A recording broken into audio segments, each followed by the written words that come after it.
day 7. These are the instructions for day 7.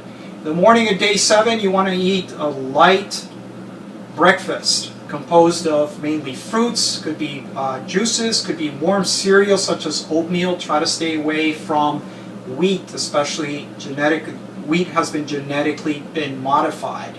It's definitely not good for you. It makes you overweight, can lead to obesity. It's one of the main causes of obesity right now is wheat.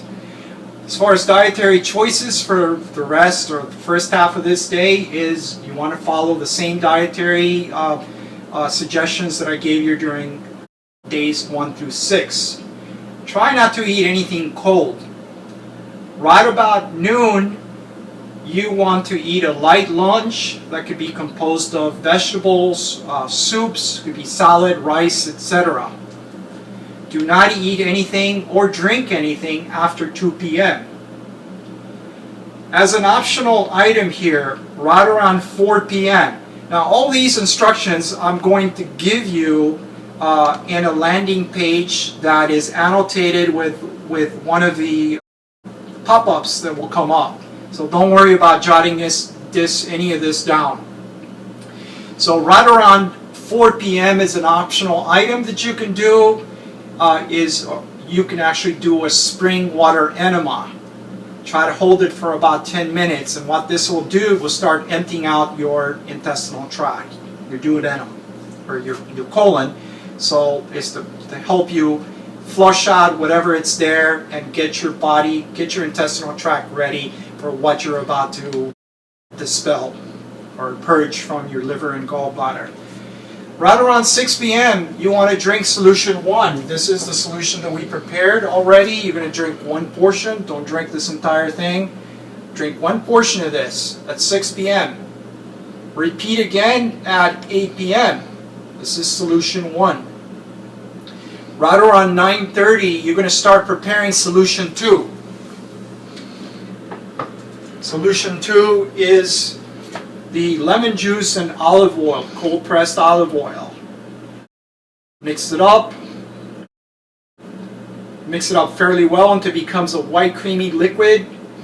To fill up a large glass of water, take them right next to your bed, and when it's creamy, when this has become white creamy liquid, then you can drink it up.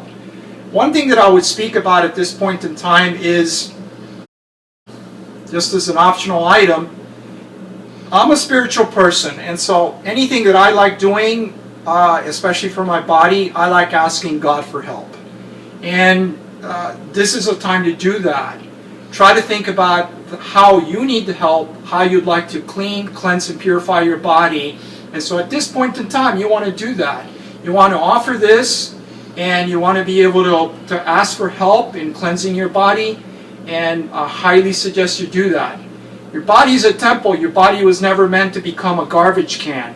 And especially in America, most people are walking garbage cans. So after you drink this up, you're going to lie down either on your right hand side, or you're going to prop yourself up at a 45-degree angle. Remain like that for at least an hour, and you're going to start to feel some sensations. Sensations that you're going to feel is you're going to feel some pulsations, like the same pulsations that you should have felt or could have felt, not necessarily during days 1 and 6 after you drink that solution, but you're going to feel them more repeatedly. You should feel a flow of fluid through your gallbladder, where the gallbladder sits. And every once in a while, you're going to feel like a hard object going through. These are gallstones that are passing into the duodenum. Do not get scared. You might every once in a while feel like a pinch. Again, don't feel scared about this. One more thing is, try not to take more than 3 to 4 minutes when you're drinking this. So you want to drink it within 3 minutes, and immediately after you drink it, you lie down on your right side, or you prop yourself up at a 45-degree angle. Last but not least is day 8. Right around 6 a.m., drink the 3rd portion of solution 1, which is this one. 1 portion of this, not this entire thing. Repeat the same thing right around 8 a.m. Around 10 a.m. You can start drinking some fresh pressed juice of anything, preferably a vegetable juice. Around 11 is an optional item, is give yourself a fresh or spring water enema. Try to hold it for about 10 minutes again. The reason for this is gallstones are extremely toxic. Once they land in your duodenum, your body moves them into your colon. You want to be able to get them out of your body as fast as possible so your body won't reabsorb some of these toxins. So this is one thing to actually do, but I highly recommend. It's not necessary. Some people are just say, oh, stick what up my butt, and I don't worry too much about that and what other people think, but this is quite important. Right around noon, you can start eating light fruits. You can eat soups, veggies, and veggies later on. So that's pretty much it as far as day 8.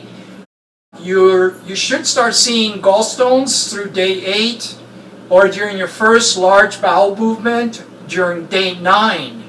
So usually that's when I start seeing gallstones, is during day 9.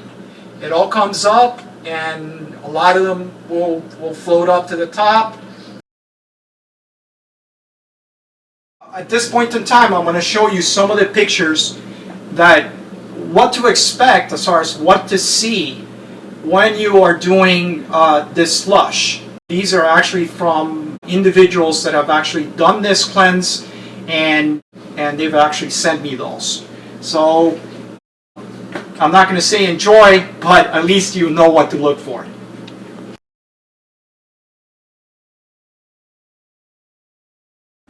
Okay, moving on to typical questions that I get asked about all the time is, can you use any other oil other than cold pressed olive oil? And the answer is yes, although I do prefer cold pressed olive oil. Bulk of the bulk of the feedback that I've been getting, or that we get, is that cold pressed olive oil is the way to go. But if you must substitute it, you can do so with any other cold pressed oil. That cold pressed oil could be sunflower oil, it could be corn oil. They're going to be hard to find as far as cold pressed.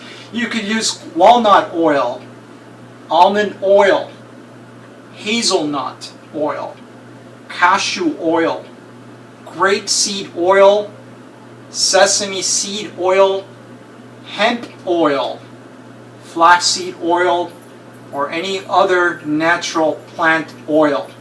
Can you use any other juice other than lemon juice or lime juice or grapefruit juice?